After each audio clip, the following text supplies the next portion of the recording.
broke the world record, won a gold medal, basically got a pat on the back. Like, there's times when I get in the shower and I just want to sit down because my legs are just like dead. Sport's always been a big passion of mine, but I know that it's not that way for everybody. A whopping 64% of girls quit sport by the time they hit puberty, and 1 in 3 midlife women are not getting enough exercise. So why?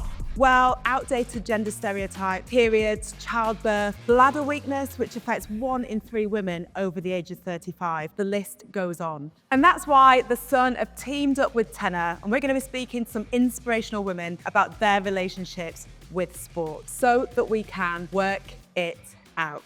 And first up, we have multi-medal winner Kadeena Cox. You are one of the greatest Paralympians of all time, but how did you get into sport? I started sport a very, very long time ago. Mum always says like I ran before I walked. So I got into dance at 4, and then I basically did like every sport. It's just been the thing that makes me happy. Your diagnosis of multiple sclerosis was in 2014. It was a bit of a weird one. Like, I was just enjoying life, and then I had a stroke in May. Kind of threw me. I thought I was really healthy. I mean, I did have like the late night milkshakes, but you know, I was a student, so I thought, you know, I was quite healthy. But I probably recovered to like 85% after that. In September, woke up with these like symptoms again. I was diagnosed with MS, which was probably harder to deal with than the stroke, just the not knowing. And that was what was scary for me as a 23-year-old that wanted to be an athlete. So MS is a condition that medically we describe as relapsing remitting. So you might have periods where things sort of stay the same, and then periods where things deteriorate, which you might bounce back from a bit, but you might not.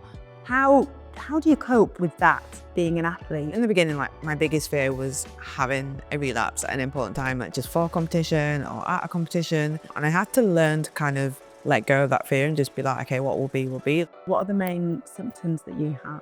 Probably my worst symptoms are my muscle spasms. So I've got dystonia, which is uncontrolled movement. Had the stroke on the right side, had a spinal lesion, which affected everything, but more so the right side. And then my last relapse, which is really bad, is on the right side. So this right side just hates me. Come on, right side. It means I can't feel the ground properly. You know, if you like sit on your leg, like, and you like have like a dead leg, yeah, and you get the tingling. I have issues with my bladder. My bladder just doesn't always like to function. Fatigue, I'm guessing. That's probably like one of my worst symptoms. Professional athlete, fatigue. In my brain, those two things don't go together. So how does that work? It's hard work. I bet. Imagine like getting into the shower and feeling like you've climbed like a mountain. Like, there's times when I get in the shower and I just want to sit down because my legs are just like dead. You've got experience of being in the world of sport as a non-disabled person and also as a person with a disability. How has that changed your perspective? First thing I realised is that equality is lacking. A year after I was diagnosed with MS, I went to my first World Championships, broke the world record, won a gold medal, basically got a pat on the back. You have experienced in your career many, many, many highs and the occasional low, which was for you, Paris. How do you pick yourself up and come back from that? Great teammates, great family. The night of that race, I literally had like my siblings like all in my room just like cheering me up. Having had the relapse the year before, it was just a horrendous run up, like just constant injury. So I just needed to take myself away. So I went on holiday for like 6 weeks.